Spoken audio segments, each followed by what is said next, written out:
Says the holidays quite like family. I wasn't expecting you for another day or two. Your room's upstairs. But the liquor's in the dining room. Hey, Walter, is the family coming for Christmas? Every single one of them. Rachel. Where's your husband? Ex-husband. Oh. Hey, Rachel. You know he's single. Okay, mama. So sorry about your loss. The African-American woman is the backbone of the black family. Who was this white man?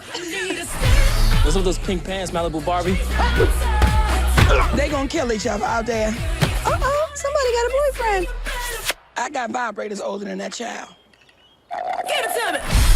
You burned macaroni. It was gonna be disgusting. I did you a favor. Do me a damn favor. Don't burn down the damn house. I got it. What the hell did y'all do? You can't afford to buy me no more outfits like this. This is my Chaka Khan. Chaka Khan. Chaka Khan. All I'm asking is for 5 days for you all to act like a family. You all should feel like a bunch of dumbasses. I'm just gonna blow my buzz. If I close my eyes, I can see Mom in here like it was yesterday. She is here. She's in every pot, in every pan. We are standing on holy ground. Hallelujah! My husband's gonna kill himself. Nothing like positive reinforcement for the holiday. That's not good. Come on, Santa Claus. Time to go get them ho-ho-hos. Did you find everything you need? Sometimes you find things that you're not even looking for.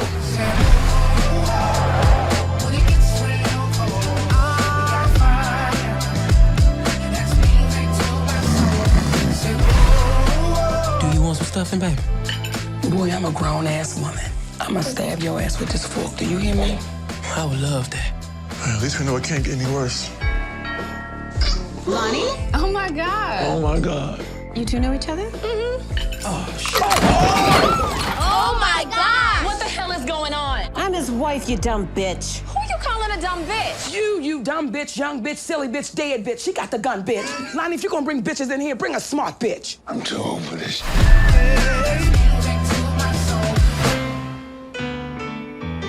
You sound beautiful, Ame. Look at this, everybody. What's going on? Look at this. This is amazing.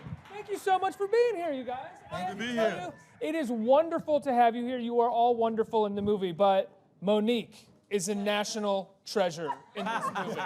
Every scene she's in, she's amazing. My jaw dropped every moment she spoke. What was it like working with Monique? It's the second time for me with Monique, and it was just absolutely wonderful. And it was just, you're waiting for something, because you know something's going to happen. And you're going to have to hold in a laugh that's going to happen. You know, it's almost, you know, she's just extraordinary. And that's something that I was wondering about with you, JB, because I've known you as an improviser for a long time, especially with Curb. So watching you and Monique work together was, and Romany, you as well. You improvise a lot as well with 40-Year-Old Virgin. Like, people know you as that. Were you guys just sort of messing around a lot on set with Monique? We had an absolute ball working with Monique. I've known Monique forever when she had her comedy club in Baltimore and her radio show in Baltimore. You're talking about 20 years I've known Monique, probably over 20 years. So getting a chance to work with her, she is absolutely fabulous and still the queen of comedy. She's amazing. Her timing, her choices she makes as a character, impeccable. We had a great time. We loved it. All right, absolutely. Now that we got Monique out of the way, let's talk about you guys in the movie. How did you get involved in this film, and what's it like to be able to do a sort of family movie about Christmas? Every family experiences it. Yeah, no, I mean, I have been friends with Dave Talbert about 20 years, and Will Packer. We've had some success with Will with Think Like a Man 1 and 2. And so when he said, Gab, we want you to do this Christmas movie, I said, I'd love to do it, but can I executive produce as well?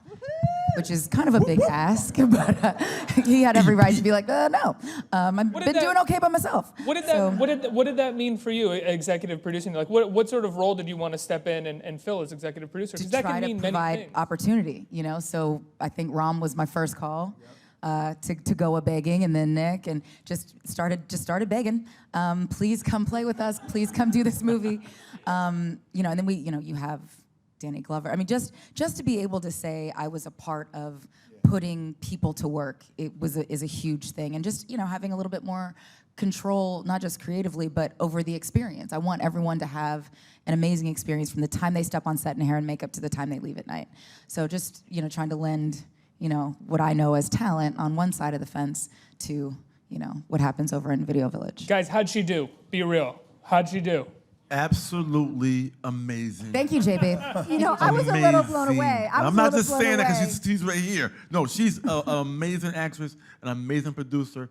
This thing came together so brilliantly. She ran a tight ship, she didn't ran a tight ship. She did run a tight ship, but we had this scene where we all had to sit at the table. And we sat at the table for a week, and it would have been a lot easier if I weren't getting text messages from my executive producer while we were And on top of that, inappropriate things out loud. So I'm I sorry, text I gotta all give my one more inappropriate thing. We were all on the water diet. We all had gallons of water. She pees a lot. I do. I'm a pisser. It's true. So first rule as executive producer is bathroom breaks. Several bathroom breaks built into the day. Why were you on a water diet? You can't just say that. It was a water challenge. She makes everybody drink water. You have to drink water. We all had a gallon of water. Everybody had their own gallon of water. Look at her. Can we just give a round of applause? Come on now. It's the water. It's the water. My skin got so soft, my face. I know, we all looked way better by the How much water do you drink in a day? We're going to stick to this for a few minutes. I drink a gallon every day, sometimes more. Just measured out? You make sure that I don't play with it's going to be a gallon. Yeah. I'm a little behind because I was on a tequila diet this weekend. So let's make up. I'm a little rough. She's smart. Let's make up because your skin looks so nice on camera. Let's produce her. JB has a job for the rest of his life. You pee, all your impurities come out your body. I'm sorry, I'm still going, right? I'm sorry, it's too much. Please take it away. More on water and peeing, Please do not encourage these two, okay? I'm sorry, that is not going to happen. I'm going to encourage these two to go as far as they want. I've said my share on this stage already. I'm good. Danny, how did you get involved in the film?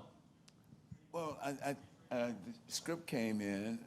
I had a conversation with David, the director and writer and directed, and I sometimes you hear someone's voice, and the moment you hear their voice, it exudes with so much confidence and everything about what he had there, and the way he laid it out, the role out itself, and what he wanted me to do, and it was a no-brainer.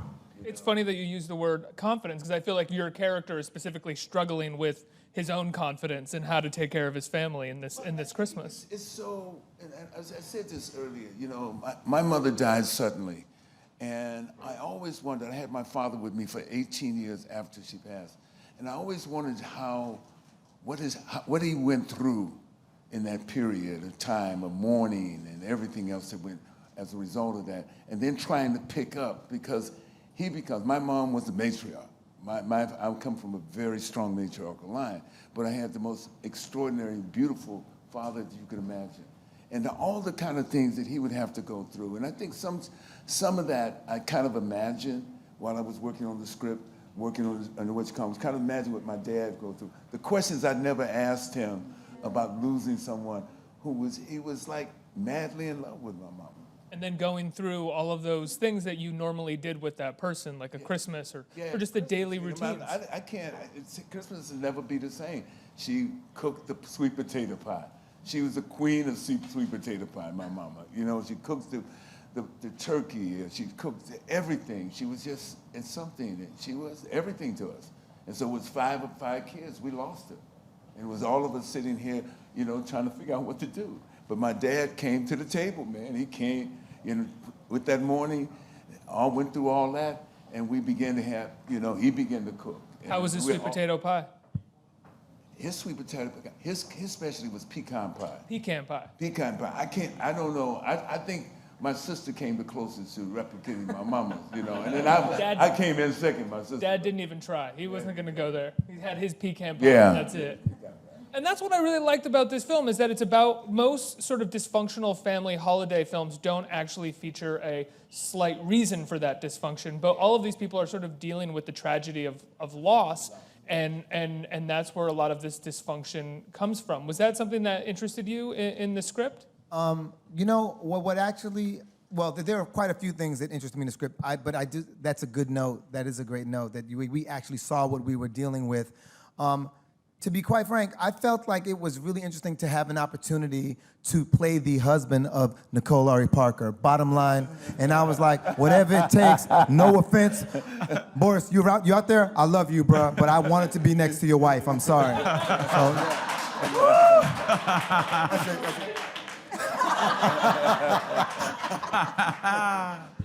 A woman who I referred to in the green room as Miss Becky Barnett from one of the greatest movies ever made, Boogie Nights. That's right. But you know, working with Romany, I mean, you're making a joke, but it was really a dream come true. Like, I was a little bit of a fangirl since 40-Year-Old Virgin and all the other work. I mean, that Maeve pole dance you do at the end of the movie just slayed me.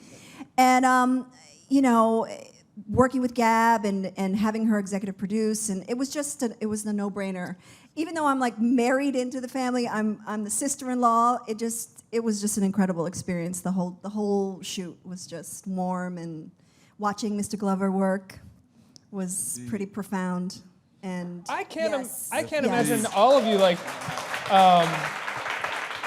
how all of you weren't fangirls and fanboys on the set of this movie. Your cast is incredible top to bottom. I mean, when you guys weren't shooting, were you just asking each other questions about how each of you do different things? Well, we were running to the bathroom. Sorry. In between the bathroom line was breaks. really long, but we were laughing a lot. There was a lot of laughter.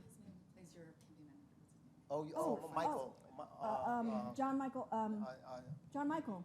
He has 3 names. Yes. John Oh yeah, your campaign supervisor? Yeah. John Michael. John Michael. Sorry, I can't remember his last name. He's a big Christopher Guest guy. Yes. From Best in Show. Best in Show, one of my all-time favorite movies. Somebody throw it out. You know, everybody, someone. John Higgins. Thank you. Higgins. Boom. I'm sitting there like, Higgins. Yeah, between John Michael Higgins. Someone from the studio, wasn't it? Watching the John Michael token Higgins white guy with, on the yeah, show like in he the was family. the one. He was our chip in the cookie in the reverse. Yeah. But watching him and DC interact, I could have watched that all day. Oh, that was classic. He just had a lot of questions. He did. I don't know if you guys are familiar with DC Young Fly. His famous catchphrase. Does anyone? Yes. Fuck you. Fuck you mean. And so it's like all these different kinds of comedians. His daughter's 2 years old. He's already started teaching it to her. Just want you to know you can see. She was just 2 days I mean, old. 2 days old. I mean, I'm sorry. I meant to say 2 days days old. Sorry. You know, in the hospital though, he was holding her. He said, "Fuck you, me." Fuck you, man. And I said, "Well, this is a fine way to start off," and I'm behind it.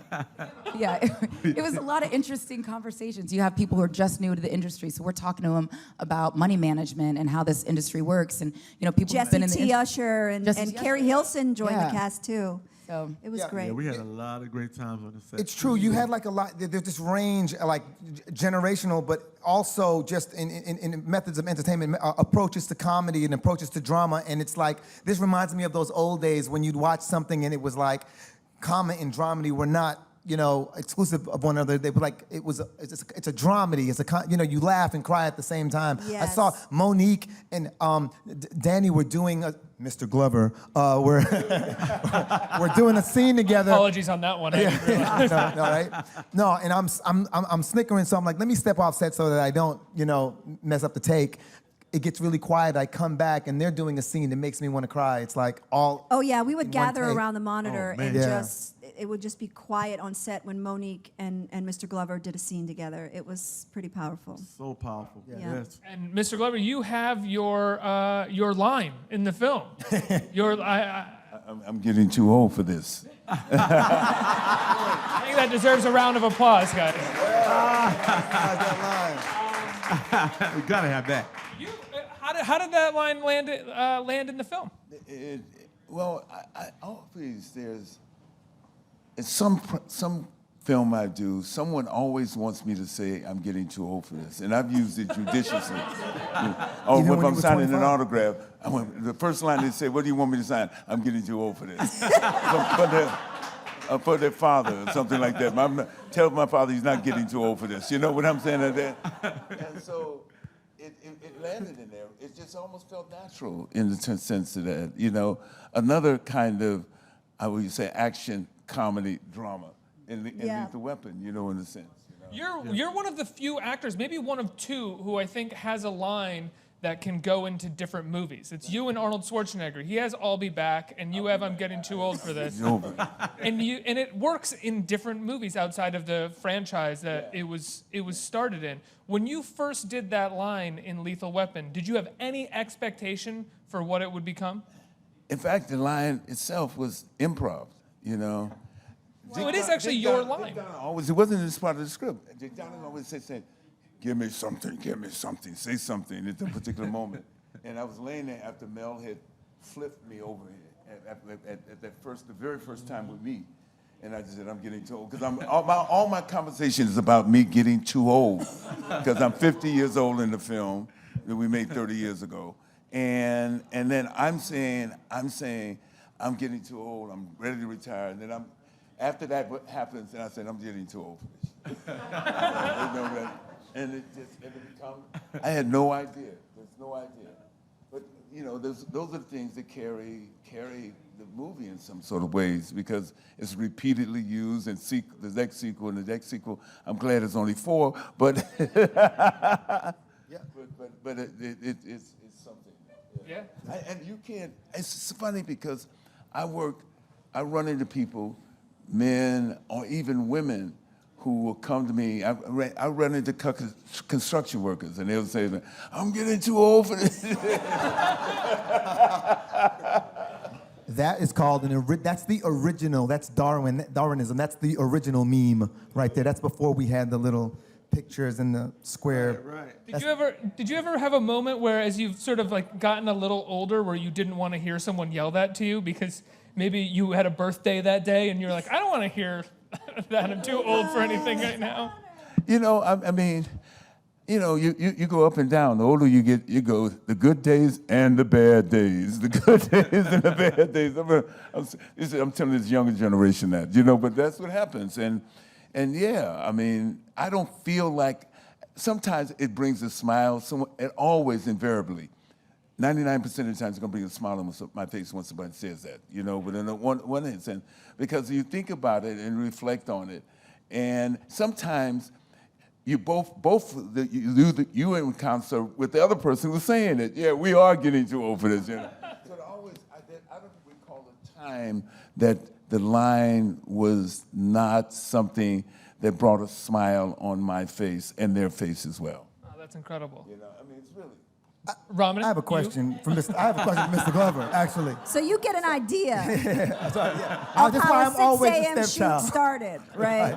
He was always like, is this my seat? Yes, Romany, this is your seat. It was the same seat you were sitting in yesterday at the table. He's like, all right, am I going to start with the fork or the knife? I'm like, This is true. He's just happy to have a seat at the table. He's Exactly. excited. You know, Monique always called me like I'm the adopted one, and you know, but you know, you said that you were playing 50 years old in a film that you had made 30 years ago. Yeah. It's an action film, and it's very rare that I know of any actor who will play 10 years older in an action film, and you were playing older. Well, you know, the funny thing about this is that the very first play that I ever did, I was 20 years old.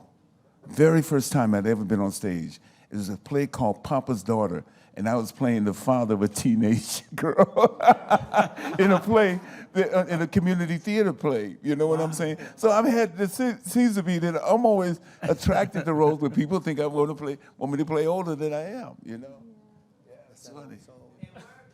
It works. good question, Rob. Indeed. In Almost Christmas, Danny's character is 110 years old this time. Just celebrated his 110th birthday. Now, all of you have families and you celebrate holidays. Did you bring any of your personal experience to your role in this film and to what you were doing on set? I mean, Nick I've known for a long time. So my character is coming home for the first time after getting divorced. And, you know, Nicole was around for the first spouse I had. And it's that awkward moment that when you see people after you've gotten a divorce and nobody knows what to say to you. And it's like, you know, she was divorced. She can't keep a man. So bringing that, you know, to the holidays, my experience with that was a good time. That was a good time. Just relived all sorts of flashbacks. Is that what you said to her, Nicole? No. Nick and Boris are always very kind. No, I have 2 children, and my character has 2 children in the film, so it was easy for me to boss them around and make them eat the vegetables they didn't want to eat and tell them to mind their manners. So yeah, we kind of all fell into place naturally. I think one of the things that I loved about the kids... Except for JB, because he is madly, truly madly, deeply in love with his lady. Like, you want that love. Like, you know, it's like, I was like, he can't, I mean, every Instagram post, everything, it's like they're like truly madly, deeply, and then you see them in real life when like they don't realize you're looking at them, and it's the same. Like, they're madly in love. Get a room couple. Cause a get a room couple. I think we all have to have some connection to, you know, around the holiday time. You know, my character Lonnie, you know, he's an ex-basketball player. He just wants his, you know, he wants respect from the family. You know, Lonnie is the guy that everyone says, "Shut up, Lonnie. Shut up, Lonnie." You know, because he's always over the top. Like, you married into the family as well. So yeah, I married into the family also. Yeah, my wife is more successful than I am. You know, I had my stint in Croatia, playing basketball in Croatia. Speaking of yeah. What's his line again for me? Shatao. Shatao, that's right. That's a person who is living on that one moment in their life where they made a shot and they can't let it go. The shatao became his mantra. That's his thing. The shatao. Shatao. And he lives on that. He's gonna hold on to that forever. You know, he's competitive. You know, him and Kimberly Elise is my wife Cheryl, and we have a weird relationship. Really funny moments. And the thing I loved about working with Kimberly also, we, you know, together through the whole movie, is she's so amazing. Kimberly Elise is like, as far as actress, she is like, everyone on the stage is amazing. She was so amazing because we got a chance to work, balance each other off. I would tell her funny things to say. She would tell me something, how to react to something more of a drama feel to it, you know. And we would laugh through every scene. When y'all wasn't seeing us, we were crying, like, because I would do little subtle things, and we really played it as though we were going through a bad relationship. Like it was like there's scenes where I'm just like hugging her in the scene, and she would like take her hand and move my hand off of her, and we would cry laughing because we did it every time. It would get worse as we go along. I'd be like, "Yeah, baby, yeah." She'd take my arm and move her arm off me, and it was so enlightening to find out all these little nuances that she's so used to doing as a dramatic actress. And I was giving her so many lines, so many funny things to say, and we just sit there and crack up. So that table, when you see the movie, that table full of, there's got to be 14 people at that table. Number one, you got to be an amazing director to cover all those people. And to be 14 people at the table, everyone has to be in the scene. Even when you don't have lines, you got to react, your character would react to something someone said, a mannerism or whatever it is. And you could have almost a day or two sitting at that table where you might not be on camera, but you have to be reacting. Let me tell you something. We had to react to a lot of stuff. One being that damn food sat on that table for a week. And I never stopped eating. That goddamn food. I never stopped eating. That goddamn food. Oh my God. We were like, that stinks. Yo, the director always says it was like a dream because it's true. It was such a collaborative set, and everybody's feeding one another jokes and feeding one another lines, and it was all good until Monique started feeding lines to the kids. Cut! Whoa. Monique started feeding lines to the kids. Had us ruining scenes. We could not stop laughing. Could not. We ruined like 20 takes. Can you remember an example of the line that she fed to the kids? I'm gonna tell you one. I'm gonna tell you one for real. Okay? You know the one. We tell the kids, there's a scene where we're the parents, right? So Nicole tells the kids, you know what, this conversation's getting a little too grown. Everybody go downstairs. So the son, played by Alcoy, what's Alcoy's last name? Alcoy. Well, ain't nobody else named Alcoy, right? So you know who that is. There's no confusion. The son doesn't get up. So I sound off and I'm like, boy, you ain't downstairs yet? He gets up and goes, I always get treated like Kunta Kinte. And man, let me tell y'all something. Boy. Let me tell y'all something. Man. We have to stop the set. Everybody take a break. Now, a lot of you youngsters don't know who Kunta Kinte is. Watch Roots. Watch Roots. And wait, so Monique like quietly fed the kid the line to say that? Oh, He said, man. when your daddy All tells the you, time. when your mom and daddy tell you to go downstairs, say, why you always treat me like Kunta Kinte? Man. And then try to act natural. Yes.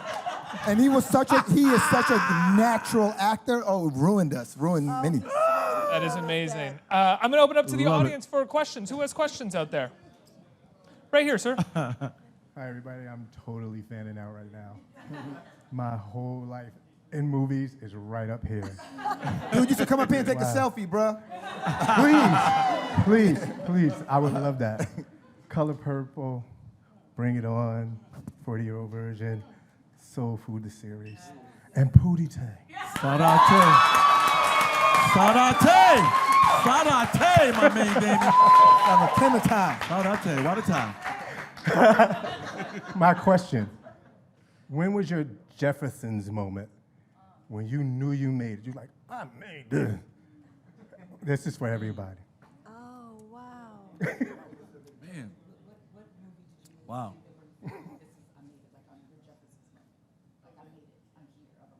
You moved on up. What movie for me? Color Purple, man. No. I know that damn mailbox. I know if it be But what? For me, it was Places in the Heart with Sally Field. You know, because it was the day I found out I got the role. My mother died in an automobile accident. That very day, so I had to go identify her body. My dad was devastated, and then I got the news I had gotten the role in Places in the Heart. So I can't thank Sally Fields enough. I cried before I got to set. I cried when I got to the set. I cried while on the set, and I cried on my way home. It was my time for mourning it at that time. So the role was, it's rare that you in life you get an opportunity to dedicate a role to someone that you love so much.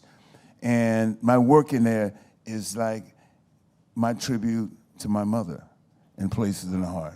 You know, in fact, the little handkerchief that I give Sally at the end is my mother's handkerchief. That was the movie. If I say that, and I'll say that whatever I do, it never reached the place where I became, where I was now, you know, I was now there at that particular moment. And it's so funny about something. I'm gonna tell you something. My mother said to me in April, you're gonna do, we were coming back from somewhere, April that year, 1983. She said, you're gonna do a movie that's going, in September, that's gonna change your life, and it's gonna be about you. And she, that way in which she extended the you was much larger context, because I grew up in a part, born and raised in San Francisco, but I grew up around her people. My mother's gift to me was those people in rural Georgia. That was her gift, her people right there. I grew up around them, and so it was about them. If you look at the movie, and when I read the script, I started crying at the end of the script when I read the script, and I called my mom and me and I said, I think this is the movie I'm gonna do. She was still alive then, you know, and to have it happen at that moment when she makes her transition. And just tell me saying, this is my mother. 3 nephews in the back seat of the car going to Georgia to see her mom and daddy. My brother next to her, and she's driving the car. The only one got a scratch. And that's my mama. Lord, if something's gotta happen to me, don't hurt my babies. That's my mama. Pure life. Wow. Every single bit. So Places in the Heart. Don't get me talking about this, because I'll start getting emotional. I started crying. That was beautiful. That was beautiful. Does anyone care to follow up? Or? No one should follow up that. No. We got to go on to the next question. That was... What movie made you feel successful, Gabrielle? Bring it on. No, like, you can't say that after this story. It's like you sound like a weirdo. No. Next question. Me? Oh. Hey. I just wanted to say, too, it's overwhelmingly awesome to be in the presence of y'all as an upcoming entertainer myself, so this is beyond amazing. Thank you, guys. And my question is, well, kind of two parts. What was the most challenging part for you all on this set, and what is your overall takeaway from this movie, being a part of it?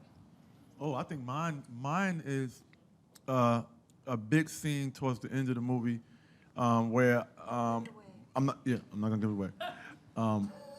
And I had to choose, along with David Talbert, of how to play it.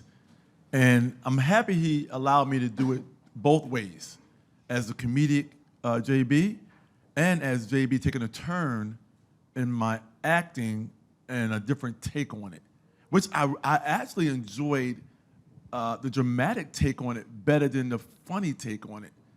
And I'm happy we kind of hit a happy medium where I got a chance to be dramatic and say a funny line at the very end, which kind of matched what Lonnie would do. You know, so I'm happy about that. Nicole? My only challenge, I guess, was trying to deal with all that food on the table. I'm so old. I am not playing. That food. No, but you know what? I had a really small part. I'm really grateful and I'm really happy that I got to work with everyone. But I had a really small part, but they always put me in the scene. So when you do a huge group scene and you don't have anything to do, you're still there for 14 hours. So Dave and I and Will, we always had a joke, because I would come up to them and I'd be like, can I talk to you for a second? As a real dramatic actor voice. And I would say, I think that me and the kids would probably go downstairs in the basement and like watch television. I think at the point, and so they teased me that I was always trying to like exit the scene. Like in a couple clips, you might see like me just leaving frame. And I would always be like, tell the director, yo, I need my wife. He would totally mess it up. He would totally mess it up and be like, I need Nicole standing next to me for these 14 hours while she says nothing. No, but you know, can I tag on to what you were saying? Yes, go ahead. One of the things, even when I've been in that situation, one of the things that's really difficult is being in the moment, and also you're expected to improv. And so being on point and on page enough to actually contribute to the scene. And sometimes you have one or two lines, and those are the toughest lines to say. You give somebody a monologue, and they're the most comfortable, but the minute you say, okay, I just need you to say this line, all of a sudden it's like, well, how do I say this? How do I say this? How do... So, right? And no, and all joking aside, I've had conversations with the director about Nicole, and he was like, woo! Well, Nicole just lit that scene up with some zingers, which is true. She was on John Michael Higgins' ass. Okay? Anyway, but that, yeah, so I want to give props to you, because I think that is probably the most difficult thing in acting. I killed my one line. You kill them all. You kill them all. Moving right along, my toughest challenge was actually taking the job, because I had just finished this job called Mad Dogs. Woo! And woo! Thank you for hyping that up. And it was the most exhausting experience of my life, running through jungles, swimming through the mangrove of Puerto Rico, and drinking so much before, the night before. Having to do that every single day was extremely difficult. And so what ended up happening is when we got to the end of the job, I was sure that I was going to take a couple months off, and I had gotten a call from this young lady, this beautiful lady right here. And when she first called me, I was like, are you single now? So she's like, no. I'm like, cool, because I'm checking for Nicole. But anyway, the point is that I truthfully felt so drained and exhausted. I even said, I don't know what I have to contribute. I said this to Will. I said, I don't know what I have to contribute. And he insisted. So I showed up to the job. I get to the job, and I was grumpy. I was tired. My trailer caught on fire with my dog on it. It was rescued by a great guy who's also Marine. Oorah, simplify, right? Oorah, we got him. All right. And so long and short of it is that after all of that, it ended up being the most rewarding job of my life to date, because of the relationships I built, and seriously, the relationships I built and the contributions I was able to make, it gave me a confidence to pursue other things in my life and career that I wouldn't have otherwise. So that would be the most challenging thing, was taking that last 10% of energy. And I just want to say this, whenever you're in a situation where you feel like you're completely drained and exhausted, it's when you give that little extra. That's the little bit that gives you the tenfold return. And this was one of those situations. Yes. But I gotta say, let me just tag onto this because I'm sorry, and this is what we would do. We would, like, he would talk for an hour, and then I would just jump right on, then he would jump on. But no, seriously. But going back to Gab being the executive producer, you know, as a woman in this business, it was one of my takeaways was watching you handle the set. I mean, we would go over time, we would go over budget, we would do, you know, the directors and artists. He would do takes from other angles. And Gab would just come in, and I said, oh, this is what an executive producer on a film does. And she says, look, we're going to get the master. We're going to push in on Danny. We're going to pick up a joke from JB, and we all going home. I remember that. It's true. No, but it was really powerful to see her be an artist, be a boss, and be a peer at the same time. And I just want to give you some props for that, baby. Yeah, word. Yeah. And also, my moment of knowing when I arrived to answer your question was when Gabrielle called me. I was like, what? You have Gabrielle on line 2, Gabrielle Union on Don't line keep 2. on hold, y'all. Guys, we have to wrap it up. But Gabrielle, as the executive producer of this, when can people see the movie? November 11th. November 11th? Yes. Almost Christmas. Thank you so much for being here. Thank you for stopping by, guys. Almost Christmas, November 11th. Thank you.